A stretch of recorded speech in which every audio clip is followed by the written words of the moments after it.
Reinas y señoras, mujeres en la Casa Real de Aragón, con Anabel La Peña y Ana Segura.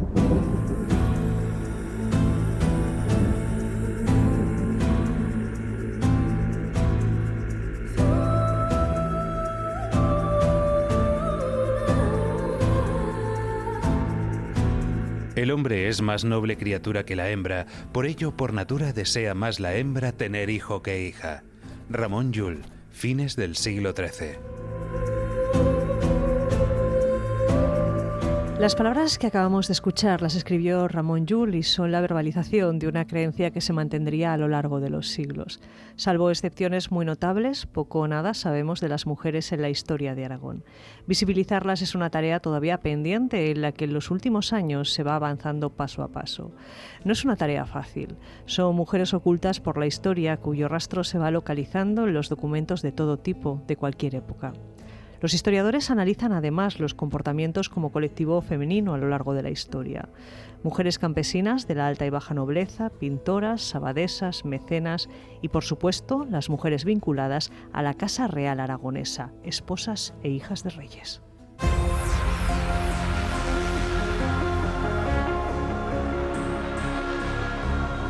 Reinas y señoras, mujeres en la Casa Real de Aragón. Este es el objetivo de este podcast que permite y pretende recuperar a través de los documentos originales la huella de aquellas mujeres que escribieron, como reinas, madres de reyes o esposas, la historia de Aragón en la Edad Media. En muchos casos son casi unas desconocidas para los historiadores por la enorme escasez de datos que sobre ellas ha llegado hasta nosotros. De algunas, de hecho, ni siquiera conocemos el nombre. Esta tarea de búsqueda y recuperación la emprendemos con la guía de la historiadora Anabel La Peña, una de las personas que mejor conoce el Aragón medieval.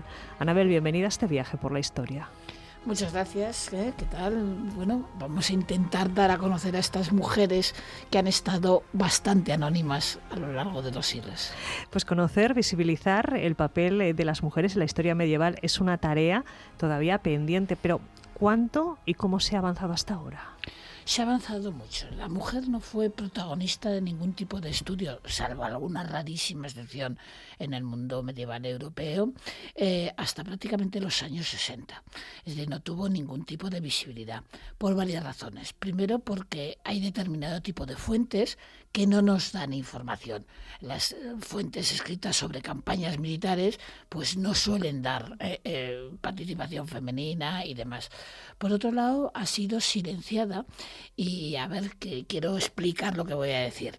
Ha sido silenciada porque buena parte de los historiadores han sido varones, y entonces, entre que teníamos menos datos y no era un tipo de objeto de estudio adecuado o no lo han considerado adecuado tradicionalmente hasta hace unos años, pues ha tenido poca visibilidad. Pero desde los años 60 en adelante se ha avanzado mucho, pero falta mucho todavía por hacer. Bueno, nosotros nos vamos a centrar en un punto y espacio concreto. A lo largo de los siguientes capítulos recuperaremos los documentos históricos que dan fe de la existencia de esas reinas, madres y esposas de los reyes de la corona de Aragón, de algunas de las cuales ni siquiera sabemos su nombre, pero antes queremos conocer algo más sobre la situación social y legal de las mujeres en la Edad Media aragonesas. Escuchábamos a Anabel al principio de este espacio a Ramon Llull, que si te parece vamos a recuperar ahora porque es francamente significativo. El hombre es más noble criatura que la hembra, por ello por natura desea más la hembra tener hijo que hija. Ramon Llull, fines del siglo XIII. Hay que pensar en qué contexto escribía Ramon Llull, primero como hombre, después por una cierta vinculación con la Iglesia, que siempre vio a la mujer como un objeto de pecado, de tentación, y siempre recordaba el papel histórico de Eva como la introductora de la maldad y de la muerte y del pecado en el concepto en lo que es la sociedad, y eso justifica, entre comillas, un poco la actitud de lo que escribió Ramon Llull en aquellos momentos. Entonces, no es que se justifique así del todo, pero es que las mentalidades son producto de un momento determinado. Ahora sería impensable que nadie saliera diciendo que se prefiere el mundo femenino femenino al masculino o viceversa. Entonces hay que poner las cosas en las frases y los documentos en su contexto. Pero más allá de la visión de la historiografía, sí que es cierto que las mujeres en la Edad Media no existían por ellas mismas. Quiero decir, ellas eran hijas, eran esposas, eran madres, sobre todo en el caso de la realeza. Esta situación parece que era siempre de dependencia. Era frecuentemente de dependencia. Generalmente alcanzaban un mayor estatus de libertad en dos mundos. En el mundo de la viudez, es decir, después de haber dejado de depender primero del padre, después del esposo, más tarde de los posibles hijos, con medios económicos, que era fundamental. Y para eso jugaba con las arras que se le podían haber dado. Y bueno, cumplido ya su papel de prolongar la especie, del linaje y demás, la mujer podía alcanzar un cierto grado de autonomía. Sí que iremos viendo en algunos momentos hubo más autonomía en el derecho femenino, y sorprendentemente no es que vaya increciendo, no va en el siglo XI menos, en el XII, en el XIII, hay momentos de gran regresión en la Edad Media otra vez, y fue cuando el mundo de la burguesía empezó a ser sólido, que la mujer empezó a ser retirada absolutamente de su papel. Y las monjas, especialmente monjas con buena fortuna, eran las que podían alcanzar algún cierto grado, por lo menos, de independencia intelectual. Bueno, pues lo que nosotros hemos hecho ha sido, mejor dicho, Anabel La Peña ha sido rastrear los documentos en los que se encuentra presencia femenina. Vamos a empezar, si te parece, a escuchar algunos de estos textos y hablaremos sobre su contenido. 30 de julio de 1425, Zaragoza.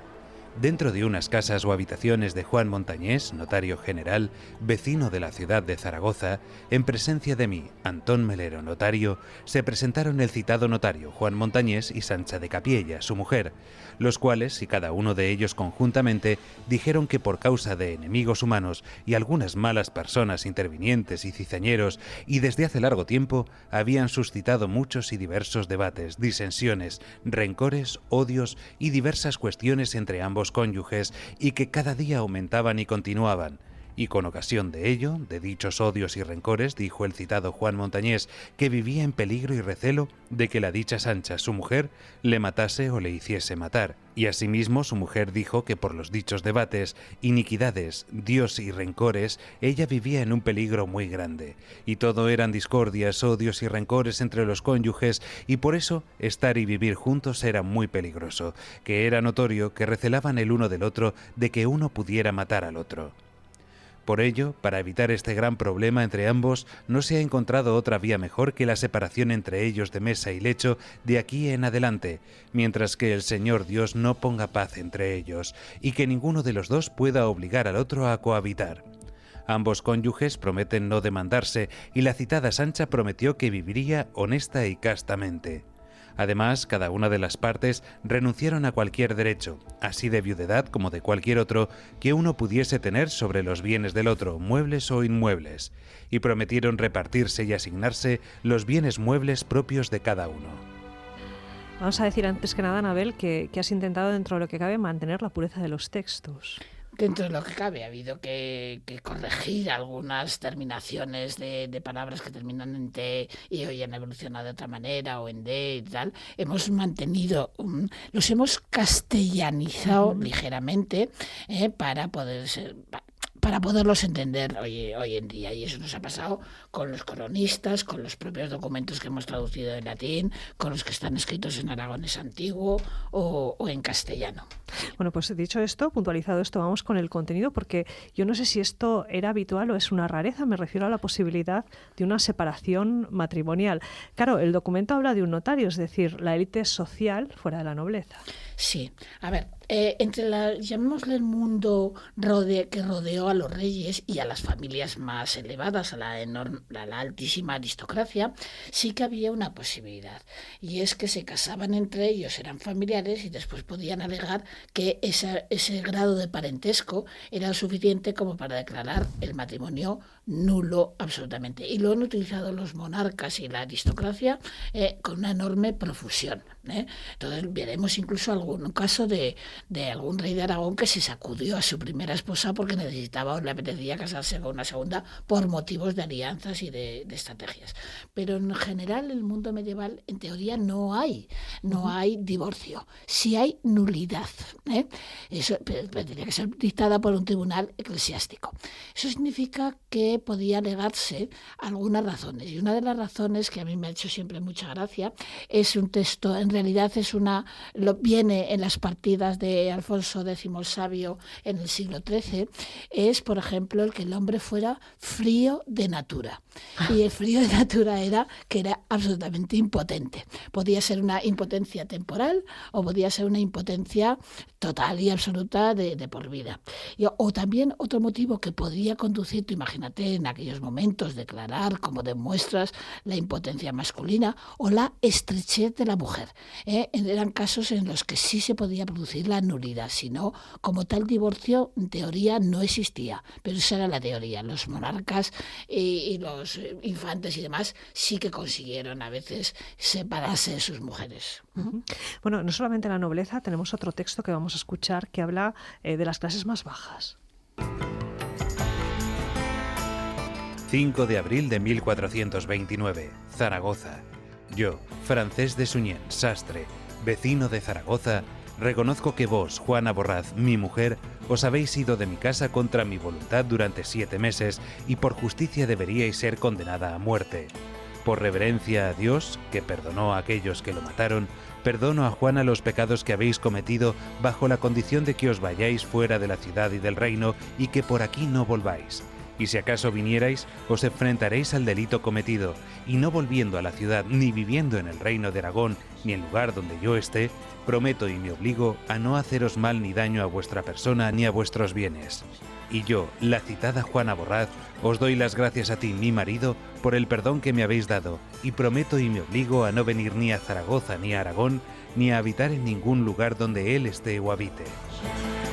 Bueno, lo primero que uno piensa es qué pasaría aquí, ¿no? Y qué tremenda mujer tenía que ser esta Juana Borraz para irse de casa 7 meses y conseguir que el marido la perdonara. Y bueno, también ten en cuenta que para la mentalidad de la época, y eso ha durado hasta hace muy poco tiempo, un adulterio, que es lo que se sospecha que puede producir esta situación, un adulterio se castigaba con la muerte. Yo creo que todo el mundo, nuestros oyentes, habrán escuchado la frase, lamentable frase de la maté porque era mía. Bueno, pues en este caso fueron mucho más civilizados, y lo que buscaba, me imagino, la persona, el hombre, es evitar que se le rieran y demás. Podía alegar motivos de ausencia para que no se le vieran, pero eso sí, fuera y casta. Es lo que tenía que mantenerse. Bueno, de hecho, este documento lo que pacta es un destierro, y es un documento, además, un acuerdo privado. ¿En qué situación podría quedar esta mujer? Pues con bastante desamparo. Si era una mujer de un estatus medio alto, que no da la impresión exactamente de eso, bueno, pues podía disponer para mantenerse de las arras que le hubieran sido dotadas en el matrimonio. Ya aclararemos en un momento dado lo de las arras, porque no es lo mismo dote que arras en aquella época. Podía mantenerse. Si era una mujer de estatus bajo, pues condenada a la pobreza absolutamente, o a colocarse de criada en alguna casa. Entonces era lo habitual en aquellos momentos. La situación económica condicionó muchas veces el que la mujer, como siempre, aguantara. Y luego la presión social, porque hemos visto hasta el momento ejemplos de situaciones concretas, una separación pactada ante notario y un destierro acordado en una pareja, pero más allá del ámbito puramente doméstico, sí que hay normas e incluso ordenanzas municipales que llegaban a determinar incluso la vestimenta de las mujeres. 5 de marzo de 1440, Zaragoza. Debido a que de un tiempo a esta parte las mujeres, indistintamente buenas y malas, andan por la ciudad con papafijos de lino, mantos en las cabezas y las caras cubiertas, lo cual producen deshonestidades e inconvenientes, queremos legislar sobre ello. Así, los jurados, el capítulo y el consejo de la ciudad han establecido y ordenado que ninguna mujer, de cualquier religión, estado o condición, ose andar por la ciudad con papafigos ni las caras cubiertas, sino que tengan que ir con la cara descubierta, de tal forma que sean vistas y reconocidas, exceptuando el Jueves Santo, desde el mediodía, y el Viernes Santo todo el día. Y si alguna hace lo contrario, incurrirá en una multa de 20 sueldos por cada vez, y si no la puede pagar, que esté en la cárcel durante 5 días. Y los oficiales reales le descubrirán la cara, y la multa de 20 sueldos se repartirá entre el señor rey, el acusador, y la tercera parte sea para el concejo de la ciudad. Esto no es un bando. Es un pregón, y por cierto un pregón relativamente frecuente, lo que significa que se incumplía sistemáticamente, porque si lo tienes que renovar año tras año o cada poco tiempo, variando las penas de tantos días de cárcel o tal multa, etcétera, es que, bueno, pues simplemente que era frecuente el incumplimiento. El papafigo era una especie de tocado que cubría los ojos, la cabeza, solía ser, como decía el texto, de lino, y se utilizaba para viaje. Dejaba solo libre los ojos, Entonces, para viaje, por el frío, por el polvo y demás, se tapaba todo. Pero claro, impedía reconocer si debajo de ese papafigo lo que había era una mujer honesta o deshonesta. Por eso los ayuntamientos regularon hasta el color de los vestidos. Los colores muy llamativos se prohíben porque eran típicos de prostitutas que utilizaban esa vestimenta para atraer a los varones. Entonces, bueno, solo se permitía en determinados días de Semana Santa para mostrar, pues, como una especie de luto por los de las celebraciones que se hacían.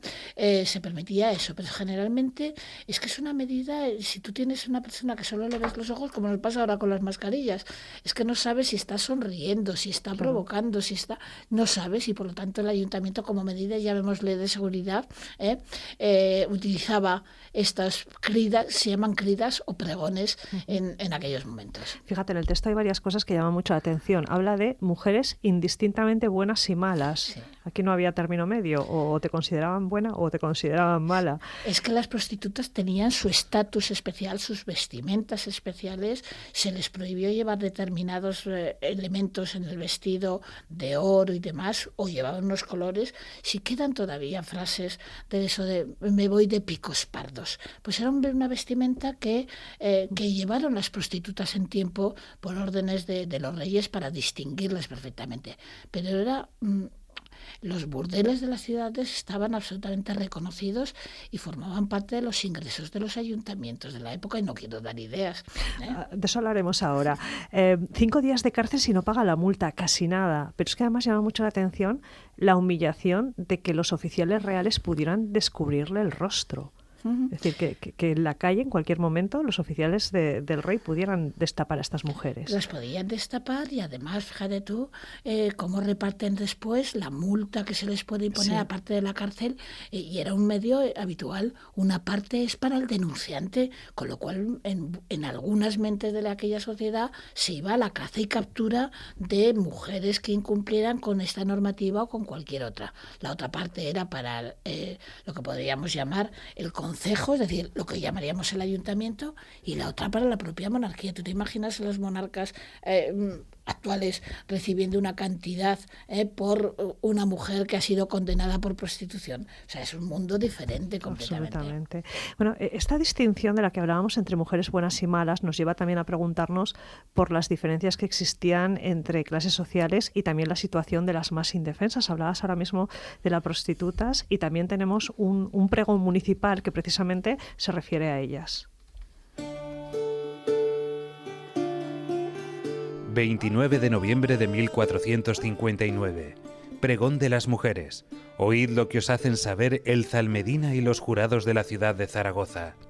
Que para evitar daños, escándalos e inconvenientes y velar por el bien público de la ciudad, y también conforme a lo dispuesto por el señor rey, se ha ordenado y mandado que todas las mujeres que hayan estado en el burdel público y hoy en día estén dispersas por la ciudad, tienen un plazo de 4 días contados desde el día de hoy para volver a habitar en el burdel público de la ciudad y dentro de los límites de este, bajo pena de 60 sueldos por cada vez que incumplan. Y si la dicha multa no quieren o no pueden pagarla, serán azotadas públicamente y esté 60 días en la cárcel. Y nadie puede darles alojamiento fuera de los límites del burdel a las mujeres públicas, ni darles casa, ni alojarlas ni en casas, ni habitación o palacio, para que viven bajo multa de 60 sueldos. No compete este pregón a las mujeres que están en el hostal de Pedro Sobrino por concesión del señor rey.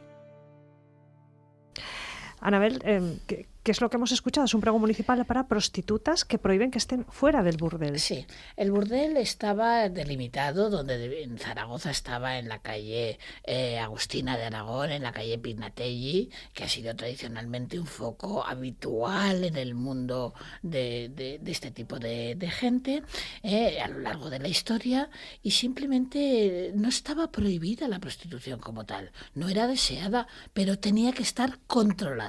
Y la forma de controlarla es que habitaran en un determinado espacio de la ciudad. En otros sitios tenía otra zona en concreto. Incluso las puertas eran vigiladas. El burdel público o burdel de las fémbaras públicas, que se llamó en alguna ocasión, estaba acotado y había vigilancia en las esquinas. A las prostitutas se les suele llamar, pues eso, rameras, etcétera, pero se les llama también a veces cantoneras. Y se les llamaba cantoneras porque hacían las esquinas, se aposentaban en las esquinas.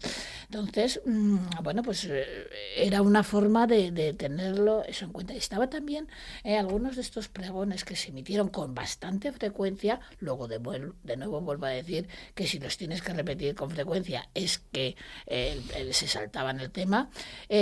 Había medidas también contra lo que hoy llamaríamos simplemente las gentes, los alcahuetes, los chulos y demás, entonces, con un lenguaje más coloquial. También había medidas contra ellas, también podían ser desterrados absolutamente.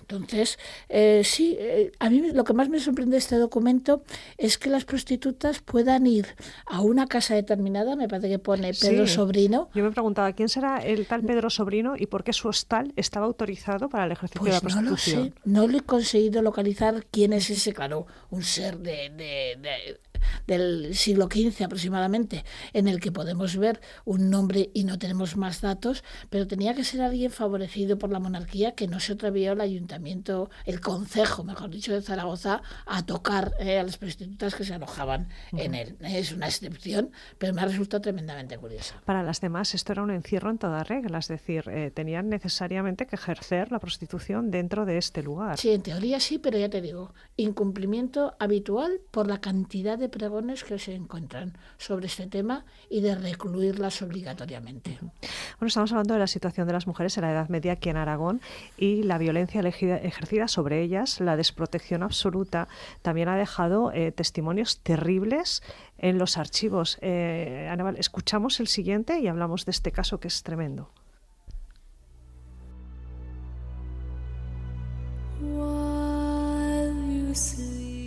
Pedro de Montalbán convoca a varias mujeres, entre ellas una matrona, para denunciar que su hija, Caterinica, ha sido desflorada y ha perdido su virginidad, porque había sido corrompida por Juan de Salvatierra, matarife y carnicero.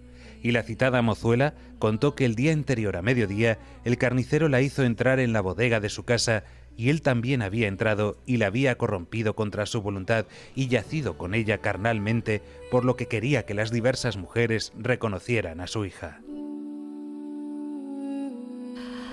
¿Qué es lo que hemos escuchado que pone los pelos de punta? Una auténtica violación que es denunciada en aquellos momentos. La violencia sobre la mujer se ha ejercido toda la vida, como ser indefenso, con menos derechos en teoría.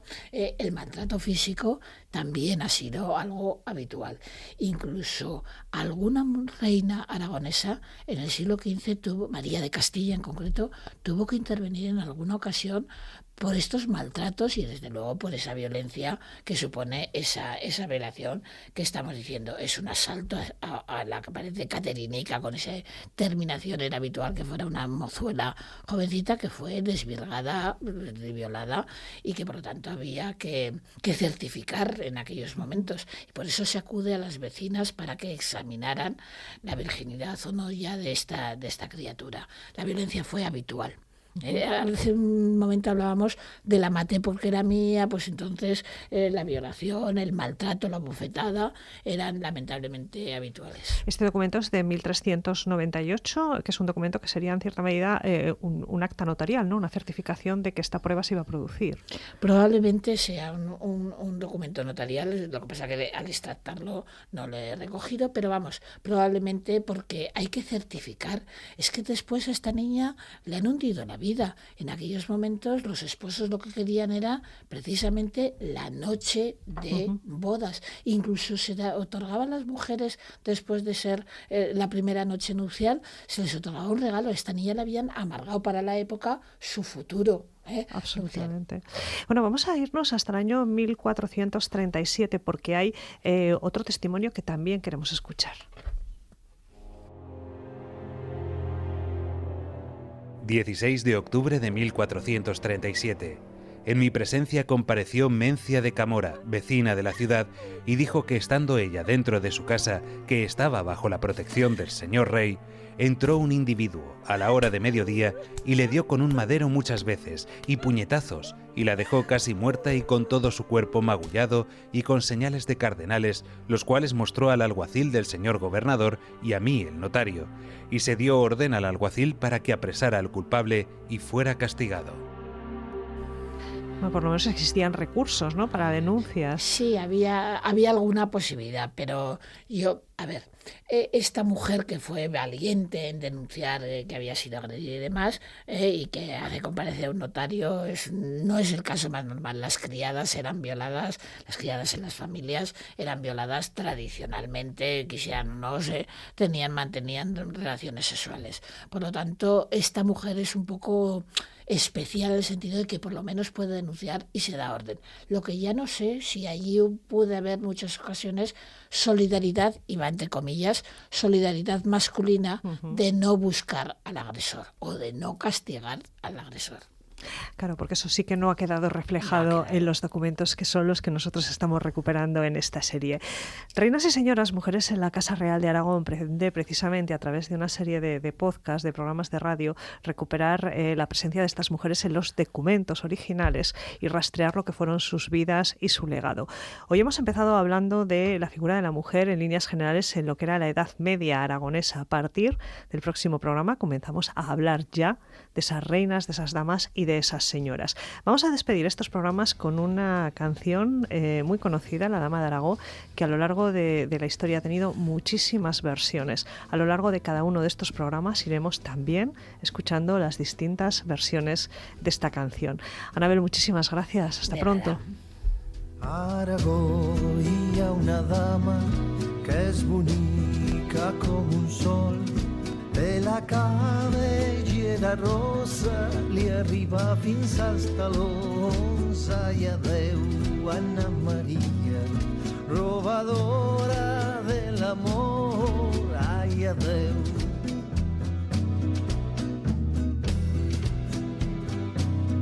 Sa mare la pentinava amb una pinteta d'or. Cada cabell una perla, cada perla un anell d'or. Ai, adeu, Anna Maria, robadora de l'amor. Ai, adeu.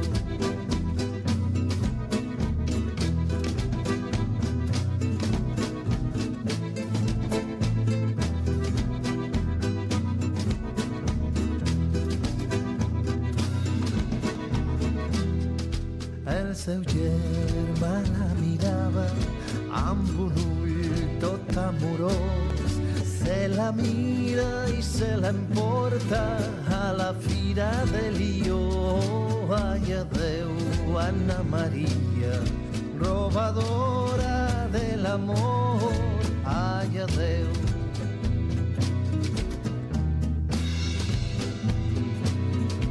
De tants anells que li compra, li cauen del mocador. Tingui, senyora Maria, tingui l'anell d'or. Ai, adeu, Anna Maria, robadora de l'amor. Ai, adeu.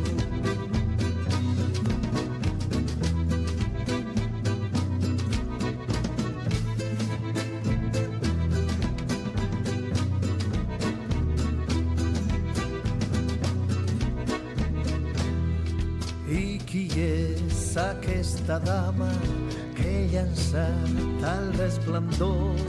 N'és filla del rei de França, germana del d'Aragó. Ai, adeu, Anna Maria, robadora del amor, ay, adeu.